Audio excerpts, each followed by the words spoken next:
Hello, ladies and gentlemen, this is Taylor Jones, and do you have any idea what time it is? Well, if you don't, then prepare yourselves because it's going to be the coldest winter yet, as in season 6 of Cold Man's Winter!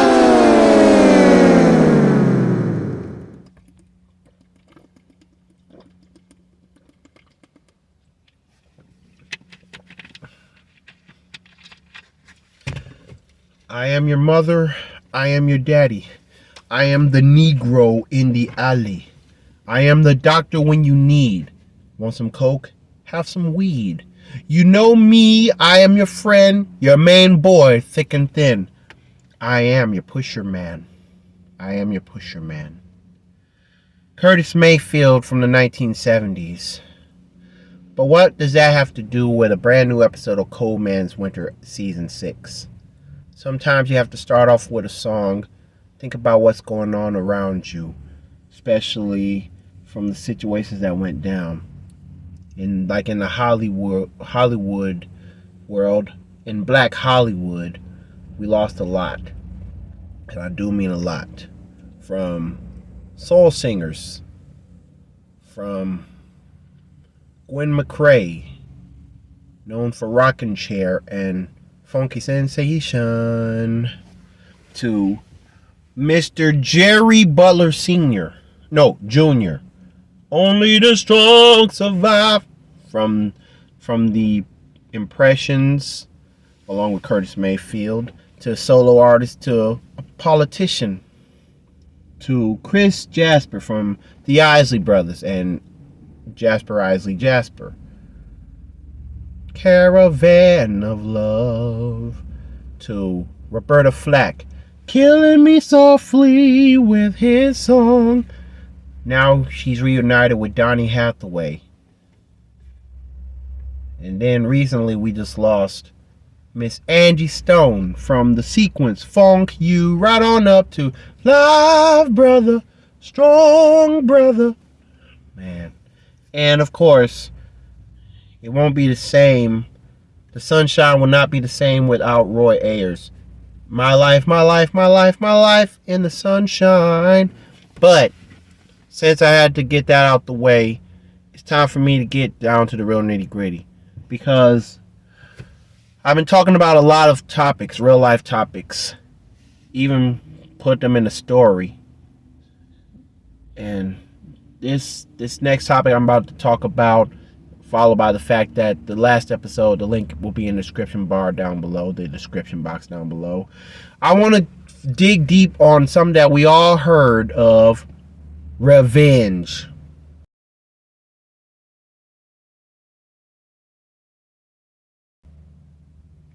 Now, when you think of revenge, you think of an old phrase that's been heard and said so many times, so many ways.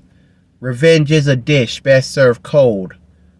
And as James Brown would say, the big payback. I get down with my girlfriend. That ain't right. The big payback. But let me tell you something about payback. When you think of payback, you think about getting even, like getting somebody in return, like the pranks. Family Matters. Eddie pranked Laura Winslow for her date. And the date was with Stefan. But Eddie got a homeboy that said that Eddie said to the homeboy that you should date Laura. So Eddie's homeboy stepped up, dressed up in a suit, supposed to go on a date with Laura, while Stefan was already in the suit and tie here for Laura, dating with Laura. But all of a sudden, it's just crazy how Eddie pops in to see how his prank was going. And it went very well for him, but Laura said, you'll get yours. You will get yours. So all of a sudden, later on, Eddie just turned 21. He and his girlfriend, Greta, they were actually heading home because there was supposed to be a surprise birthday party for him. And Steve Urkel, he was asked by Laura to do a favor based on Eddie's little black book of his girlfriends, ex-girlfriends. And yes, it got inside. Eddie and Greta got inside. All the ex-girlfriends with their arms folded and or mean mugging like, I don't like where this is going. Well, it turns out that Steve wanted them to sing Happy Birthday to Eddie. And of course, he also told them that feel free to loosen up and have some cake. But unfortunately, the cake was smushed in both Eddie and Steve's face. And Eddie got so mad at Steve that he had to explain. Steve had to tell the truth. Steve, what in that bright mind of yours made you call my ex-girlfriends to the party? Well, Laura forced me to call all the ex-girlfriends from your little black book. And of course, Laura was smiling. You use my little black book? It's just a little something I like to call payback. Gotcha. And of course, Maxine had to take the pictures. Greta got so disappointed, like she disapproved of what's going on. And she got so disappointed that she felt betrayed. Like, why would you do this? I thought you was my friend. I am your friend. I want to get back at Eddie. Oh, you got back at him, all right? And Urkel, he stood enough. Oh, you got back at him, all right? Not only that, you won the best birthday party that I planned to give him. And I worked my whole hiney off. And on top of it off, you had the nerve to hurt those innocent girls' feelings. Yeah, Laura. And you should be, you're about as much guilty as she is. Shame, shame, shame on both of you. And this is one thing when you hurt each other, like prank each other. But it's another thing when you hurt those innocent people. You better be very lucky to have each other. I'll do anything to get a brother or a sister or parents that call. And Greta, Maxine, Eddie, and Laura seeing the disappointment and hearing Steve Urkel tear up, to standing by the door eating some nacho, saying, "You make me sick." So, and of course, you already knew what happened next. Greta held both Laura and Eddie's arms, like as in a way to gently bring them together. Finding out quick that revenge, payback, is getting out of hand. No, I'm sorry I ruined your birthday party, Eddie. I mean, Steve is right. I'm really sorry I ruined your birthday party. Me too, Laura. And I'm sorry I ruined your date with Stefan. I'm gonna call him and my homeboy and tell them the truth. So they work things out. But in the end credits of that episode, Greta forced Eddie to put the little black book in the blender. Like, listen. Sometimes revenge can be used for many reasons, but one reason I can think of revenge is that some people, they get revenge because you owe them. Like, you're going to have to pay for the damages that you've caused, so you're going to have to suffer. You know what I'm saying? Payback.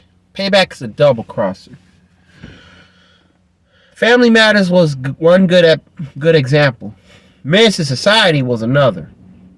But sometimes having revenge, it ain't going to do any good.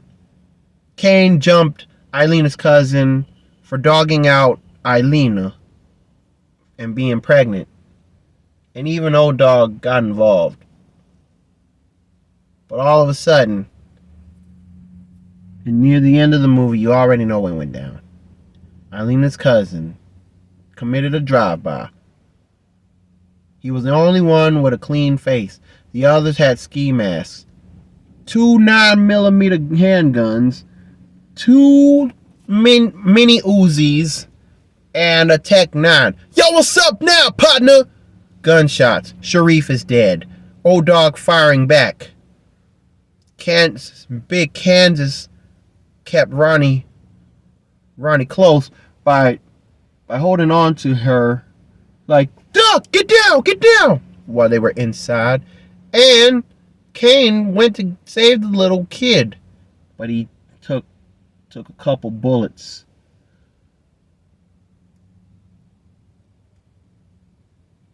And of course, the big wheel was broken apart. And the little kid still survived.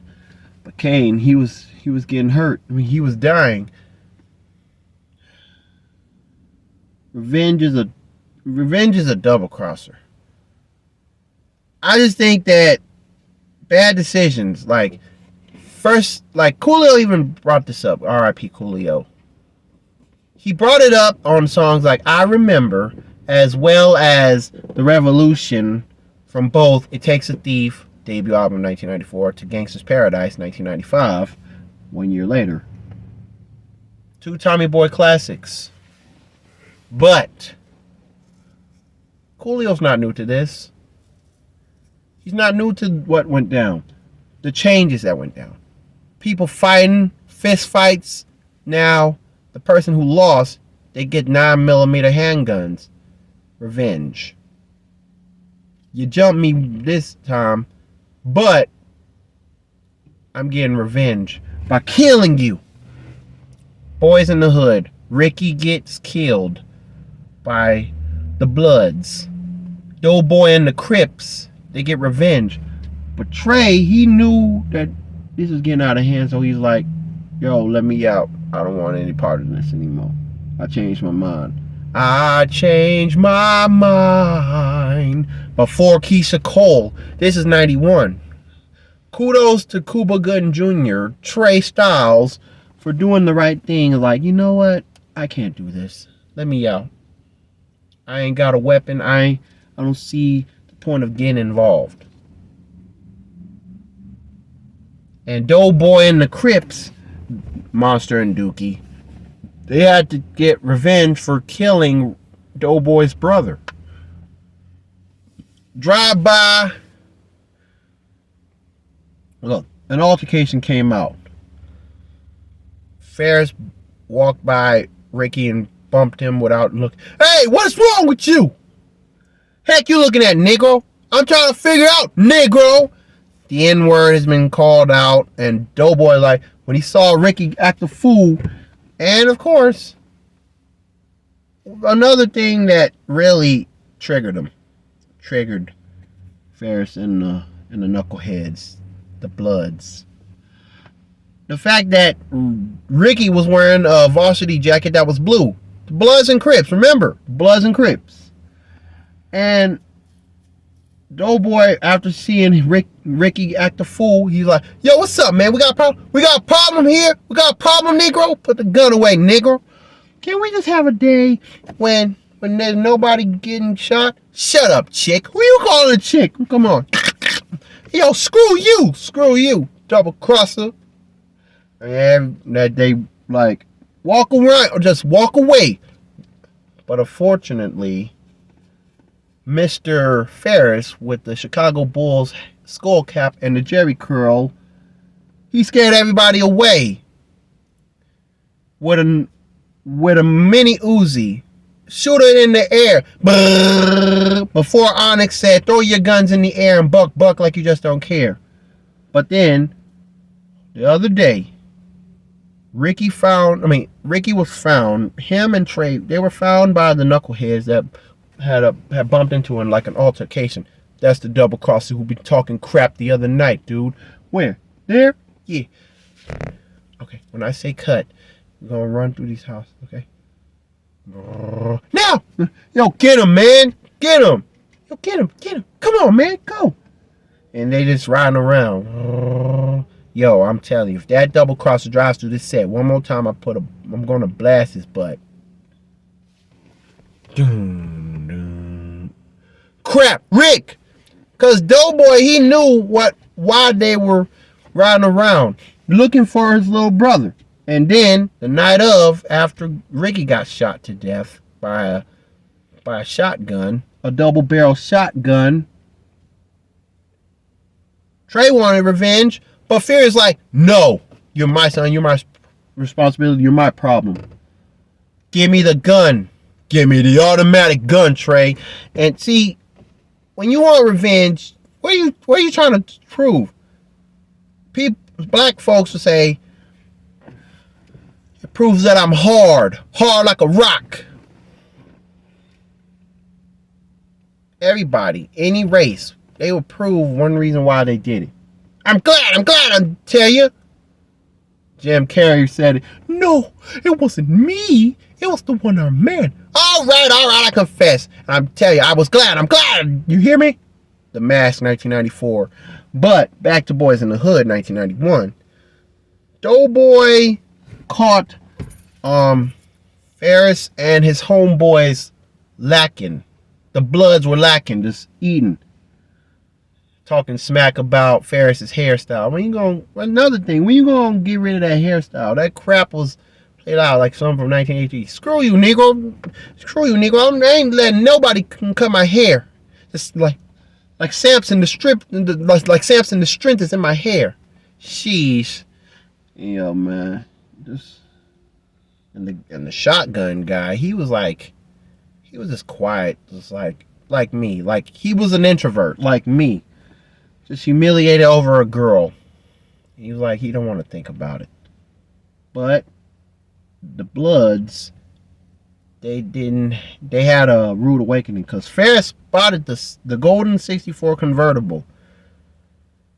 3 guys, Doughboy, Monster, and Dookie. The Crips. Yo, check that double crosser out. Brrr, driving with no headlights on. Crap! Run, man! Don't go your way. Don't run my way. Go your way. Boom. Revenge. An AK-47. Low sunglasses like mine, but they're black. A skull cap with his name on it. Monster. Monster with the AK shooting his head off. He killed 1/3 of the Bloods.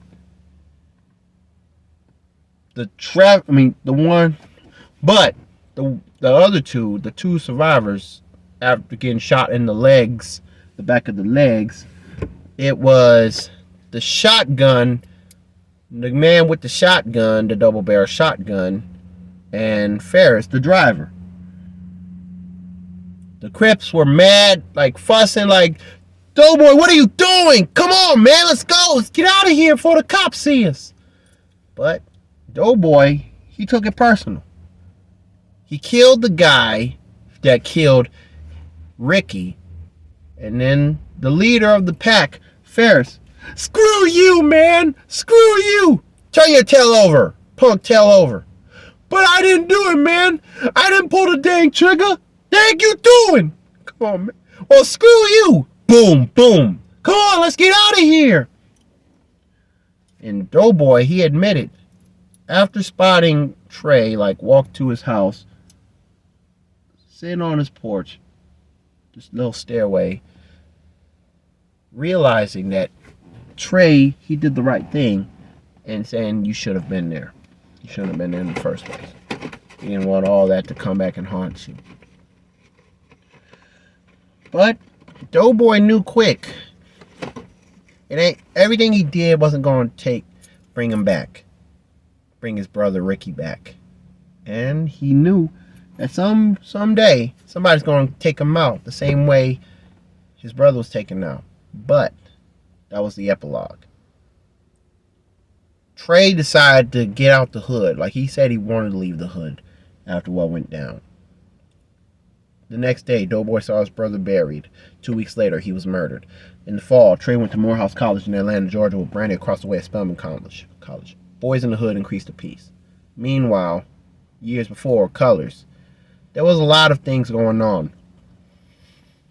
Now, Rocket and the Crip DeVille's Don Cheadle when he played a Crip. He killed a Blood RC, Robert Craig. Hey, Blood, boom! And nothing has happened. Nothing has changed. I mean, it seemed like the Bloods were like considered weak in the film. But the Crips, like colors, the movie made it look like the Crips were powerful. The Bloods didn't do a dang thing. Sorry, I had to hold the window down because the temperature's getting hot. Because that's when you know winter is coming to an end soon. By next week. But dig this. A Blood was murdered in the beginning of the film. And then, next time the Bloods were humiliated. On the day when RC, Robert Craig, his funeral, hey Blood, boom! Now he's in the casket. The Bloods and the churchgoers and the choir, they were having an honorable funeral. But guess what? The church was shot up. Not everybody died, thank goodness. But the Crips did a drive-by. But Sean Penn and Robert Duvall, Pac-Man and Hodges, they spotted the Crips driving in a black Ford LTD, Ford Limited, from the 70s version. And they were chasing them. Hodges called for backup. And of course, they drove for miles.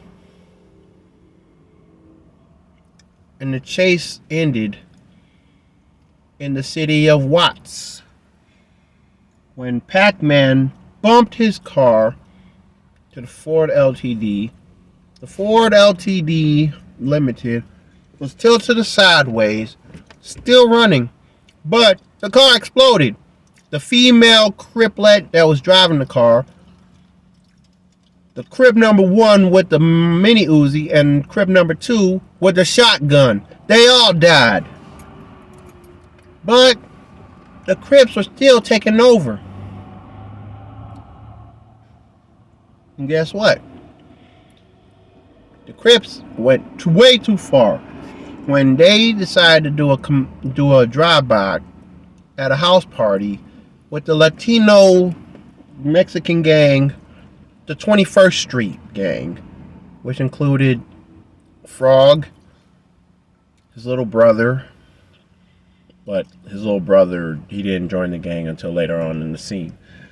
Larry, Looney Tunes, and Rico Suave. Rico Suave with the fedora hat on, his tank top, no sleeve shirt, white beater, spotting the blue 6-4, Rocket, Dog Man, and Shooter shooting at the party. But only one person was dead, and that was next door. Cops spotted what went down. One guy was crying his head off. He was hurt because that could have been his mother or his auntie, sister. Why? But after the party was ruined by a drive-by, only one person was killed. Rico Suave explained who did it. I saw who it was, man. It was Rocket, Dog Man, and Shooter. Rocket screwed the Crips, see, they die. And Frog's little brother decided to jump in. Like, I want in. Can't take this crap no more. It's me bio. I want in. It's me barrio. I want in. Get off the porch, Holmes. Get off the sticking porch, Holmes. So they jumped him. No, he knew. He was ready. And when the 2-1 crew, man, bang, 2-1 Holmes, the 21st Street gang. They plan to give Rocket and the Cryptovilles a visit. Now remember, Leon, his character Killer B, was already killed by a cop. And that cop was so messed up. Reaching for his pants. Meanwhile, Damon Wayans' character, T-Bone, he locked up. The PCP got him good, but he was representing the set. But Rocket and the other Crips, silence. No words, just listening to Ice-T squeeze the trigger. Minding their business. 2 cars arrived at their neighborhood, at their hangout, the Crips hangout. Frog and Rico Suave are at home just as we planned. Walk to the door, open the door. A Crip actually was right at the door, behind the door the whole time. Like he tripped over like something. Like the door was too weak, and somebody's pull was so powerful, and boom, boom, ooh! And then Rocket and the other Crips, they knew something bad was going down, and they ran for their lives because Rico Suave dropped a grenade, and the Crips that came out, they were shot at, dying. But Rocket, he was the last Crip that was still alive after the place exploded because the grenade blew up. One car of the 21st Street gang, they left, but he got the back of the car. Nobody was hurt. Nobody was killed. The car was messed up, like ruined. The window in the back was shot at. Meanwhile, Larry was on the ground cocking his, like reloading his mini Uzi, and Rocket, he had to reload his little Uzi. Both Rocket and Larry aimed their Uzis at each other, and they both shot up each other. So Larry was the only casualty that died during the revenge for the house party being shot up by the Crips. And all the Crips, the Cryptovilles, were dead. Rocket is dead, and now the Crips are dead. Larry is dead, and the gang got away, but they didn't get away for long because they got arrested later on near the end of the film, leading to a cop by Hodges getting shot at by Rico Suave, which he died along with his girlfriend that was sitting right beside him, out in the woods, in the hills, trying to escape life. But little did everybody know. Well, then again, a lot of people know. Revenge is not the solution. Based on movies and TV shows that I reference, having revenge in real life is not a good look. Some people start to take the blame. They get disowned by family members over something that they didn't do. Knowing that the people that disown the family members over something that they didn't do, as if they were jealous. It's like an old saying, thou shalt reap what you sow. And even Stephen A. Smith would say, stay off the weed. I mean, a lot of people do dumb things just to make a point. Revenge is a dish best served cold, but payback's a wuss, truth be told. That's what I say. Because there were times I wanted to get revenge. I'm not going to lie to you guys.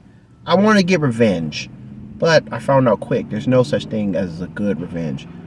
Revenge was never good. Revenge was never good. It's always bad. The only thing that deserves to have vengeance is the Lord. Vengeance is mine, says the Lord. But the fact is, Samuel L. Jackson, well known for playing a jerry-curled guy on Pulp Fiction, he gave a perfect example of Ezekiel 25:17. And you will know that my name is the Lord when I lay my vengeance upon thee. No, be careful what you ask for, because if you want to get revenge, you got nothing coming. You need to slow down. You need to stop. Put the gun down. Put down the rocks. Put down the bricks. Put down the knife. Put down the broken bottle, or just a bottle, period, that you could easily break and make a new weapon out of it. Even the bombs, even the belt, because of course a lot of people, they get revenge by beating somebody, like as DJ Terrence Howard from Hustle and Flow would say, whoop that trick, whoop that trick. No, we're not whooping any tricks today. We're not doing that. Screw revenge. What are you going to do with this? How far are you going to get away with this? Revenge. REVENGE. No such thing as a good one. Turn the other cheek. That's what I've been doing. And or leave it alone. And even in movies, the people that kill somebody, they get away with murder. But it's just a little reminder. What would you do in this situation? ABC, what would you do? Would you act a fool like Ludacris? Act a fool! Or leave it alone. Let God handle the criminals. Tupac said it best. Let the Lord judge the criminals. And if I die, I wonder if heaven got a ghetto. I don't know. I'd rather live a normal life than to end up like Bulldog, Ball, and Stack, even though they were the ones that killed Hakeem from Moesha. Crazy K. They killed Crazy K, and Mr. Sims explained that there was a plot twist. Because they were finding the drugs. They wanted the drugs, impatiently looking for the drugs, and they end up getting it in the caskets. But the caskets were none other than a trap, as in 3 souls dressed up in suit and ties, laying in the casket, eyes closed, mouth stiff, knowing that Bulldog, Ball, and Stack were screwed. How? Mr. Sims said it best. The end of Tales from the Hood, the first one, 1995. After you kill Crazy K, a few of his boys killed you.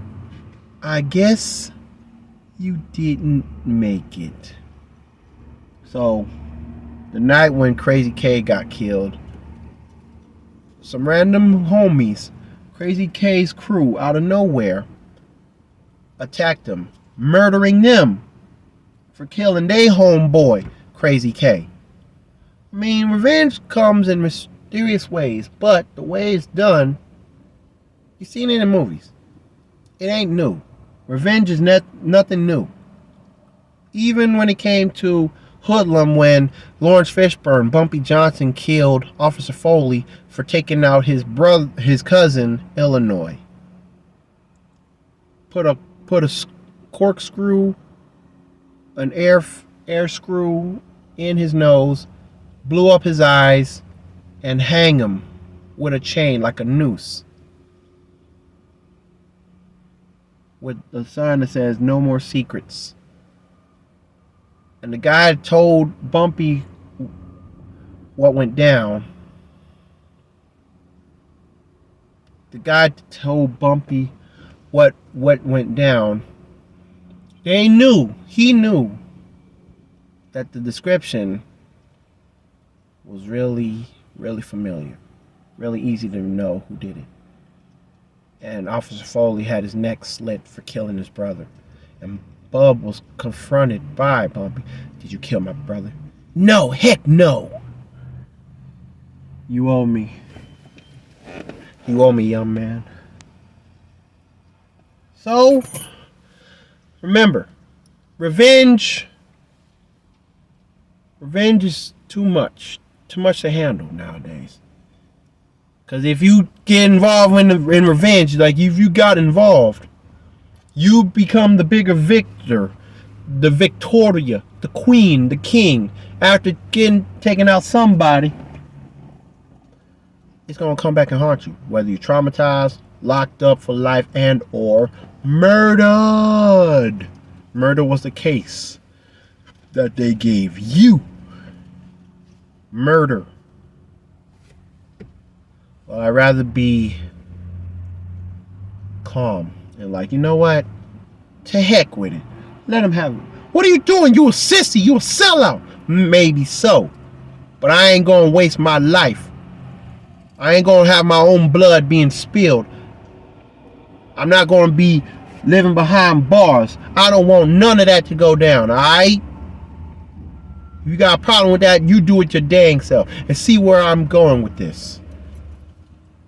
See where I'm going with this. Cause I'm not a fan of revenge. I'll be darned to get revenge. Let God handle the criminals. And the only revenge that can happen when it comes to dealing with God, He knows what He's doing. God will put everybody in a murderous path, getting away with murder, in their place. Just like putting the wicked government in their place. Racist people, negative people, and revenge. If revenge is a thing, how can you survive? How can you overcome it? You turn the other cheek according to God. You let the Lord handle the criminals, the murderers, all the people that have been hurting you. Because I'd rather put my gun down, unclench my fist, and just take it easy. Because the Lord is watching our every movement. So stop thinking vengeful thoughts. No more retaliation, no more revenge, no more payback, no more get-backs, none of that. Because in the end, if you leave revenge alone, if you stop thinking about revenge, you can move on. You can live a calm life and like, you know what? I'm glad I stayed out of that one. Because when it comes to being in a situation where revenge comes into play and kicks into your heart, you got to slow down. Just take it easy. With all that being said, I advise you all to drop your guns, drop your bombs, drop the knives, drop every weapon, unclench your fist, just take a deep breath, ask yourself, who am I? Because God is watching every movement. So for those that get away with murder, let the Lord judge the criminals. Let God handle them. You focus on improving to be a better version of you. And the more you love yourself and to stay away from revenge, the better you're going to be thankful for where you're heading. Because I had to learn things the hard way. Everybody wants their cake and eat it too, but still, it's no good. With all that being said, thank you for watching a brand new episode of Cold Man's Winter. Because I'm not going to let revenge get the best of me. And if you like what you're hearing so far, remember to do these following things. Like, comment, share, and subscribe. Click the notification bell and there'll be more in stores. Also, remember, the link for the last episode, what episode? Oh, well, you'll probably find out the name of the episode if you click on the link to the last episode. The link will be in the description bar down below. And to wrap it all up, this revenge episode of Cold Man's Winter, season 6, has been brought to you by none other than Sweet Lady of the Week. But instead, I give you 2 Sweet Ladies of the Week. For the first Sweet Lady, I would say thank you. A shout out to Miss Addison Guyton. Like Mickey Guyton, but spelled Gaitan, not Guyton. And Sweet Lady of the Week number 2, Miss Hannah Hill. So Addison Guyton and Hannah Hill, Sweet Ladies of the Week. I never forgot about you guys because y'all deserve recognition. With all that being said, this is yours truly, Taylor Jones, signing out. Thank you for watching.